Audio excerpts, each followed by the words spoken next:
Sometimes I wake up in the middle of the night, and for just a moment I forget where I am. I reach across the bed for George, expecting to feel his warm shoulder, but my hand touches only cold sheets. Then I remember George is gone, the house is gone, and I'm in this small room at my daughter's place, staring at walls that will never feel like home. Today, I want to tell you about how I lost everything I'd spent a lifetime building, not to a fire or a flood, but to the people I trusted most in this world. This is a story about a house, about family, and about learning the hardest lesson of my life at an age when I thought I'd learned them all. My name is Dorothy Miller. I'm 82 years old, and I spent 40 years of my life as an accountant, adding up numbers, making sure everything balanced, believing that if you worked hard and saved carefully, you'd be rewarded with security in your old age. I was good at my job. Meticulous, they called me. Every column had to add up perfectly. Every cent had to be accounted for. If only life were as simple as a ledger book. I met George Miller in 1962 at a church social. He was a construction worker with calloused hands and the kindest eyes I'd ever seen. We married 6 months later in a small ceremony at St. Paul's Methodist Church. Back then, I was making $42 a week as a junior accountant, and George brought home about 60. We saved every penny we could spare, dreaming of the day we could buy our own home. That day came in 1965. The house was on Maple Street, a modest three-bedroom ranch style with white siding and green shutters. It had a big backyard, almost a quarter acre, and a front porch where we'd sit on summer evenings. The price was $18,000. We put down $3,000 we'd saved and took out a $15,000 mortgage. The monthly payments were $97, which felt enormous at the time. I remember lying awake at night, worried about making those payments. But we did make them, every single month for 30 years. I tracked each payment in a little notebook I kept in my desk drawer. Payment number 360, made in July 1995, was the last one. George took me out to dinner that night at the Italian restaurant downtown. We toasted with cheap wine and felt like millionaires. That house saw everything. Tom was born in 1966, and I brought him home to that house when he was 3 days old. I can still remember laying him in the bassinet in the nursery, watching his tiny chest rise and fall, thinking my heart might burst from the love I felt. Susan came in 1968, screaming from the moment she entered the world and hardly stopping for the next 18 years. Michael arrived in 1971, my surprise baby, my quiet one who always seemed to be watching and thinking. The living room floor still had the marks from when Michael, at age 4, found my box of crayons and decided the hardwood needed decorating. George wanted to sand them out, but I wouldn't let him. Those purple and green scribbles were more precious to me than any expensive rug. The kitchen wall was covered with school photographs, gap-toothed smiles, awkward teenage years, graduation portraits. The backyard had the rose garden George and I planted together in 1975. We bought 6 bushes at the hardware store's spring sale. George dug the holes, I mixed in the fertilizer, and we planted them together on a Saturday morning in April. Every spring after that, when those roses bloomed, it felt like proof that we'd built something lasting. George worked construction until his back gave out in 1998. After that, he did maintenance work at the local school until he retired at 65. I worked at Morrison and Associates accounting firm until I was 70, longer than most, because I loved the work and we needed the money. We never had much, but we had enough. We had each other, we had our home, and we had our children, or so I thought. George started having chest pains in the spring of 2015. He didn't tell me at first, didn't want to worry me. By the time he finally admitted something was wrong, the cancer had spread throughout his lungs. The doctor gave him 6 months. He lasted 4. I held his hand in the hospital room when he died. It was early morning, and light was just starting to come through the windows. His last words to me were, "Take care of the roses, Dot. They'll bloom for you." Then he closed his eyes and was gone. Just like that, 53 years together ended. The house felt enormous and empty after George died. I'd walk from room to room, half expecting to find him reading the newspaper in his chair or tinkering with something in the garage, but he was never there. The silence was deafening. The children started their campaign about 2 months after the funeral. Tom was the ringleader. He always had been. He showed up one Sunday with printed real estate listings. "Mom, these are some nice condos near us," he said, spreading the papers across my kitchen table. "One bedroom, low maintenance. You wouldn't have to worry about the yard or the repairs." "I don't want a condo, Tom. I want my house." "But it's too much for you," Susan chimed in. She'd driven over with Tom, which should have been my first warning that they'd planned this together. "You're 78 years old. What if you fall? What if something breaks?" "I've managed just fine for 78 years, I told them. "I can manage a house." Michael didn't say much during these conversations. He never did. But he nodded along with whatever Tom and Susan said, which felt like a betrayal all its own. They kept at it for months. Every visit became an argument about the house. They'd point out every small thing that needed fixing: a dripping faucet, a loose railing, a crack in the driveway, as evidence that I couldn't cope. They talked about home invasions in the neighborhood, about elderly people being scammed, about the burden of home maintenance. I stood firm.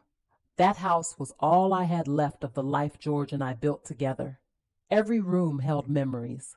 The bedroom where we'd slept for 50 years. The kitchen where I'd made thousands of meals. The living room where we'd celebrated every Christmas, every birthday, every milestone. I couldn't give that up. I wouldn't. Then in early 2022, I started having trouble remembering things. Small things at first, where I'd put my glasses, whether I'd taken my medication. Then bigger things, appointments I'd made, conversations I'd had. I'd be in the middle of a sentence and lose track of what I was saying. I went to Dr. Peterson, who'd been my doctor for 20 years. He ran tests, memory tests, blood tests, brain scans. The diagnosis was mild cognitive impairment, possibly early-stage dementia. "It's not severe," he told me. "Many people your age experience this. We'll monitor it closely." I didn't tell the children right away. I knew what they'd do with that information. But Tom somehow found out. I suspect Dr. Peterson's receptionist told someone, and it got back to him. Small town. Everyone knows everyone's business. The visits became more frequent after that. The children started acting overly solicitous, treating me like I was made of glass. They'd show up unannounced to check on me. They'd ask if I'd eaten, if I'd remembered to lock the doors, if I was taking my pills. One day, in late March, Tom came over with a briefcase full of papers. "Mom, I need you to sign some forms," he said. "Your Medicare renewal, some updates to your insurance policies, just routine stuff." I was tired that day. My head felt foggy, the way it sometimes did in the afternoons. The papers looked official enough. They had the Medicare logo on top, lots of fine print, places marked with yellow sticky arrows where I needed to sign. "What exactly am I signing?" I asked. "Just the renewal forms I told you about. Don't worry, I've read through everything. It's all standard." I trusted him. He was my son, my firstborn, the one who'd always been responsible, who'd become an insurance agent, who understood all these complicated forms that made my head spin. I put on my reading glasses, but the words blurred together. I picked up the pen and signed where he pointed. "There are a few more," he said, sliding another stack across the table. More signatures, more pages I couldn't quite focus on. I signed them all. "Good," Tom said, gathering up the papers. "That's all taken care of. Don't you feel better?" I did feel better, actually, relieved to have those tedious forms dealt with. I made us tea, and we sat in the kitchen talking about his kids, about work, about nothing important. He left an hour later, kissing my cheek and telling me he'd see me next week. Life went on. Spring turned to summer. I tended my roses, which were blooming beautifully that year. The red ones George had loved so much were particularly spectacular. I'd sit in the garden in the evenings, watching the light fade, talking to George as if he were still there, telling him about my day, about the children, about the roses. On a Tuesday afternoon in late July, I was out watering the roses when a car pulled up in front of the house.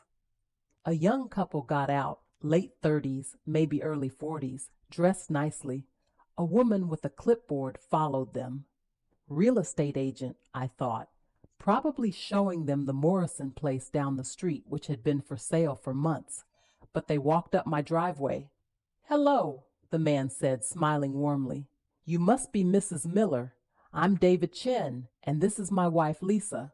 We're the new owners. We thought we'd stop by to measure for curtains." The garden hose slipped from my hand. Water pooled around my feet. "What did you say?" "We closed on the house last week," Lisa said. She looked excited, the way people do when they've just bought their dream home. "We're so happy to have found a place with such a beautiful garden. You've really taken wonderful care of it." "There must be some mistake," I said. My voice sounded strange, distant, like it was coming from somewhere else. "This is my house. I've lived here since 1965. I'm not selling it." The real estate agent stepped forward, her professional smile faltering. "Mrs. Miller, perhaps we should go inside and discuss this. Is there someone we can call for you?" "I don't need anyone called. I need you to leave my property." David Chin looked confused now, uncomfortable. "I'm sorry, but we have the deed. We have signed contracts. Your son Tom handled everything. Perhaps you forgot?" The world tilted. I grabbed the porch railing to steady myself. "Show me," I whispered. They showed me. Right there on my front porch, the real estate agent pulled out a folder with all the paperwork. Sale agreement, dated 3 months prior. Transfer of deed. Closing documents. And there, on page after page, was my signature. The same signature I'd made on what Tom told me were Medicare forms. I barely remember the rest of that conversation. I think I asked them to leave. I think they did, looking worried and uncomfortable. I found myself inside the house, on the couch, phone in my shaking hands, dialing Tom's number. He answered on the 3rd ring. "Hey, Mom, what's up?" "What have you done?" My voice cracked. "There are people here saying they bought my house." A pause. Then, in that calm, reasonable tone that made me want to scream, "Mom, we talked about this. You agreed it was time to sell the house and move somewhere safer." "I did no such thing." "You're not remembering clearly. Your dementia." "Don't you dare blame this on my memory. You tricked me. Those weren't insurance forms." "Mom, you're getting upset. This isn't good for you." I could hear Susan in the background asking what was wrong. "Look, the house is sold. The deal is done. You need to accept that. We've arranged a nice room for you at Sunset Valley Senior Living. You'll be much safer there." "I don't want to be safer," I screamed. "I want my home." "Be reasonable, Mother. You can't take care of a house anymore. We're doing what's best for you." "What's best for me, or what's best for you?" The truth was crashing over me like a wave. "You sold my house and took the money, didn't you? The money is going to pay for your care at Sunset Valley. Well, most of it, after expenses." "What expenses?" Another pause. "Real estate fees, legal costs, that sort of thing." "Look, there was money left over. We split it 3 ways. That's only fair. We're your children, and we'll be dealing with your care expenses for years to come." Susan took the phone. "Mom, stop being difficult. This is already done. You signed the papers. You'll move out next month. The new owners have been very patient, but they want to move in." "I'm your mother," I whispered. "How could you do this to me?" "We're doing you a favor," Susan said coldly. "You should be grateful we found you such a nice facility instead of just dumping you in some state-run home." They hung up. I sat there with the dead phone in my hand, in the house that was no longer mine. looking at the walls covered with my memories, at the floor with Michael's crayon marks, at the kitchen where I'd made breakfast for my family for more than 50 years. I called a lawyer the next day. Mr. Harrison had handled George's will, had done our taxes for years. He listened to my story, asked to see the paperwork, and finally shook his head. Dorothy, I'm sorry, but this is going to be very difficult. You did sign the documents. You were diagnosed with cognitive impairment. Your children could argue they were acting in your best interests, protecting your assets, ensuring your care. They stole my house. Legally, it's more complicated than that. We could file suit, claim undue influence or fraud, but it would take years and cost more money than you likely have. Even then, there's no guarantee we'd win. The house is already sold to a third party who bought in good faith. Getting that undone would be nearly impossible. So they get away with it? He looked at me with pity. I'm afraid they probably do. The next few weeks were a nightmare. I had to pack up 57 years of my life, deciding what could fit in a single room at a nursing home and what had to be discarded. Each item was a memory, a piece of my history. George's reading chair, too big, had to go. The china cabinet his mother had given us as a wedding present, no room for it.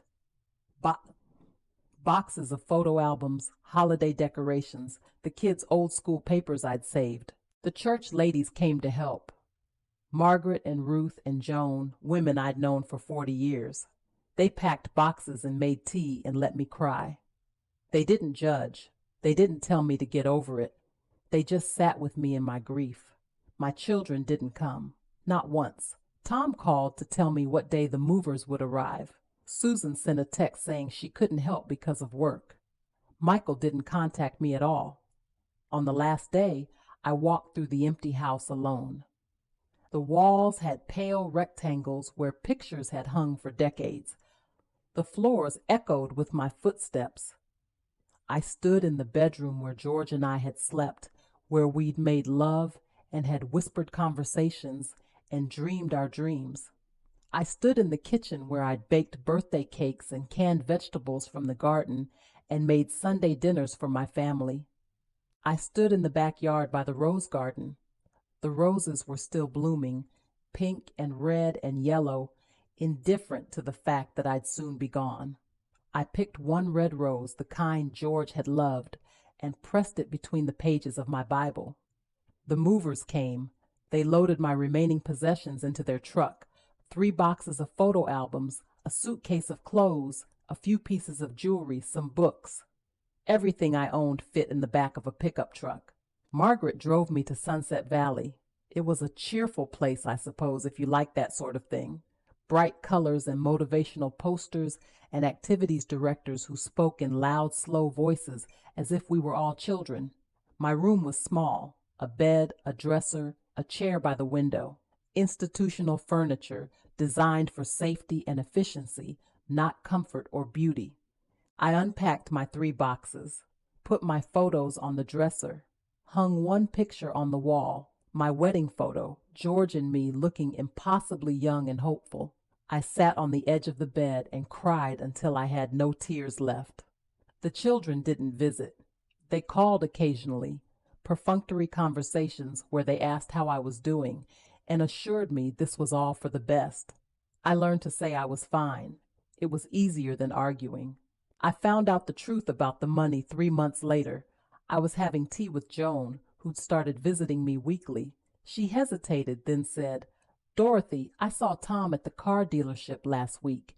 He was buying a new Lexus, a very expensive one." "Maybe he got a promotion," I said, though my stomach was sinking. And I ran into Susan at the home improvement store. She was ordering new kitchen cabinets, said she was finally getting her dream kitchen. The pieces fell into place. I called the administrator at Sunset Valley. "How is my account being paid?" I asked. "You're on the basic Medicaid rate, Mrs. Miller. Your children aren't contributing anything privately." "I see," I said quietly. They hadn't used the money from the house to pay for my care. They'd taken it all, split it 3 ways, and spent it on themselves. New cars, home improvements, vacations. I was living on government assistance while my children enjoyed the proceeds of selling my home. I should have been angry. Part of me was, but mostly I just felt hollow. They were my babies. I'd given birth to them, nursed them, raised them, sacrificed for them, and they'd repaid me by stealing everything I had and warehousing me in a place where I'd wait to die. In November, I fell in the bathroom at Sunset Valley. Broke my hip. The surgery went well, but the recovery was hard. I was in the hospital for 2 weeks, then a rehabilitation facility for another month.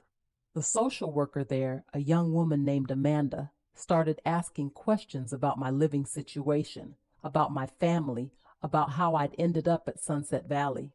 I told her everything. She listened with growing anger on her face.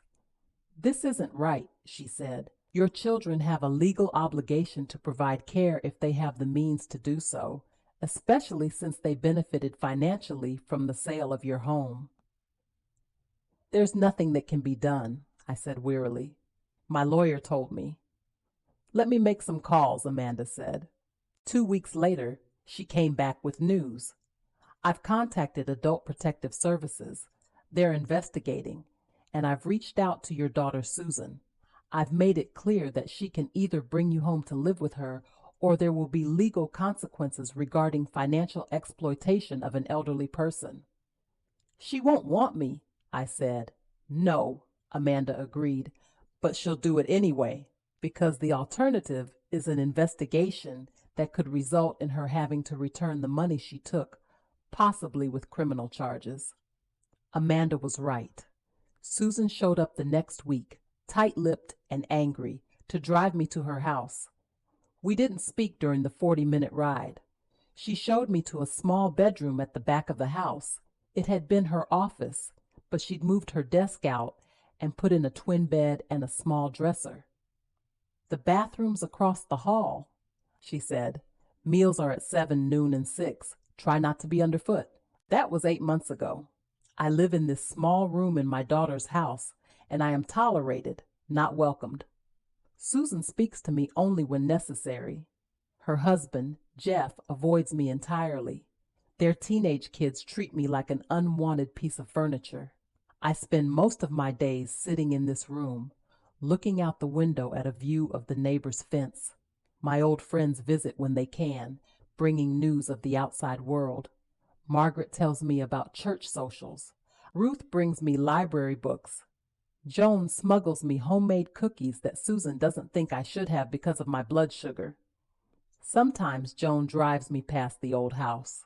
I ask her to go slowly when we pass Maple Street. The Chins painted the house blue, which I don't care for, but the roses are still there, still blooming each summer. I like to think George's spirit lives in those roses, keeping them beautiful. I know I should be angrier than I am. I should hate my children for what they did, and maybe part of me does, but mostly I just feel sad. Sad for them, sad for myself, sad for the relationship we once had that they destroyed for money.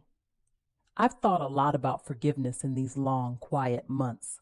People say you should forgive for your own sake, to let go of the anger that eats you up inside.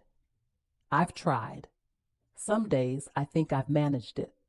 I tell myself they're weak people, not evil ones, that they convinced themselves they were doing the right thing, that they needed the money, wanted the money, felt entitled to it. But forgiveness doesn't mean forgetting, and it doesn't mean trust can be rebuilt. When Susan brings me dinner on a tray, I remember that she sold my house and lied about using the money for my care. When Tom calls on my birthday, I remember his calm voice telling me I didn't remember agreeing to sell. When Michael sends a Christmas card, I remember that he said nothing while his siblings destroyed my life. The love between us isn't dead exactly, but it's twisted, warped, broken beyond repair. They're still my children. I still love them in that bone-deep way that mothers love the babies they birthed. But I don't like them very much anymore, and I certainly don't trust them. At night, I dream of the house. I dream I'm in the kitchen, making George's favorite pot roast. I dream I'm in the backyard, watering the roses in the evening light. I dream George is sitting in his chair, reading the paper, and I can just walk over and kiss the top of his head.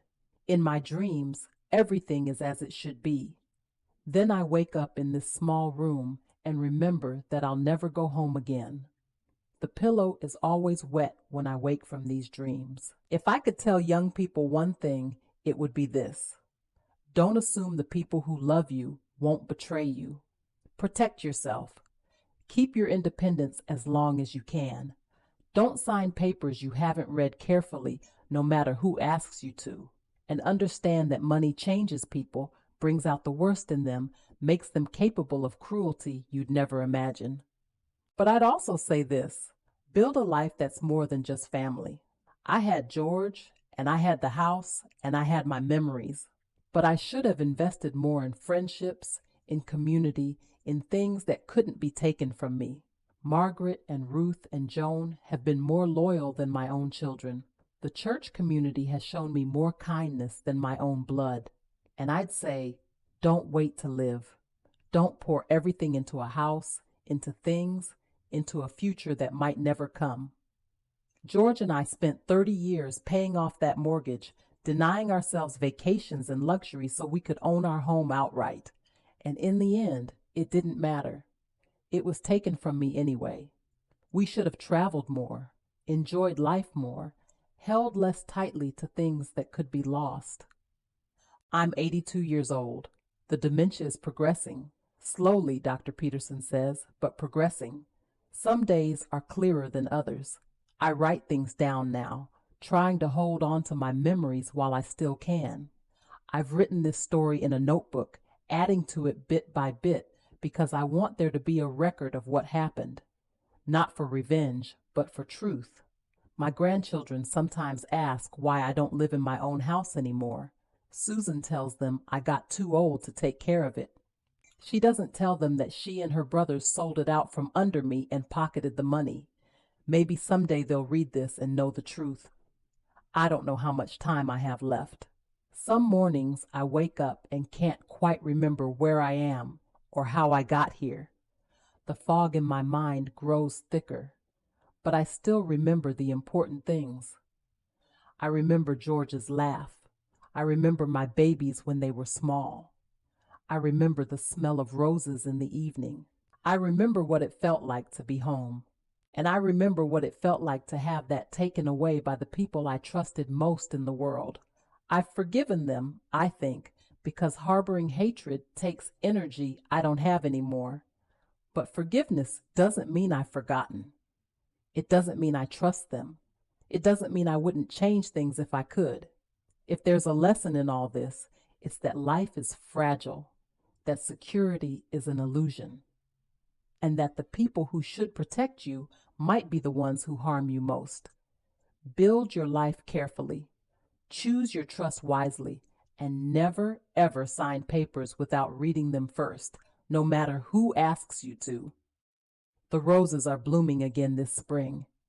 Joan tells me they're more beautiful than ever, cascading over the fence on Maple Street. The Chins take good care of them, she says. That gives me some comfort. At least something I loved is still flourishing, even if it's no longer mine. I sit here in this small room, looking out at a view that's not my own, living in a house that will never be home, and I think about all I've lost. But I also think about what remains. The memories that dementia hasn't stolen yet, the friends who visit faithfully, the knowledge that I lived a full life even if it didn't end the way I hoped. George used to say that you can't control what happens to you, only how you respond to it. I try to remember that on the hard days, of which there are many. I didn't choose this ending to my story, but I can choose not to let bitterness consume what's left of my life. Most nights I still cry myself to sleep, but some nights I dream of roses, and in those dreams I'm home again and George is beside me and everything is as it should be. Those dreams are enough to get me through another day. That's my story. It's not a happy one, but it's true and it's mine, and I've told it as honestly as I can while I still can. Remember it if you remember nothing else. The people you love can break your heart in ways you never imagined possible. Protect yourself.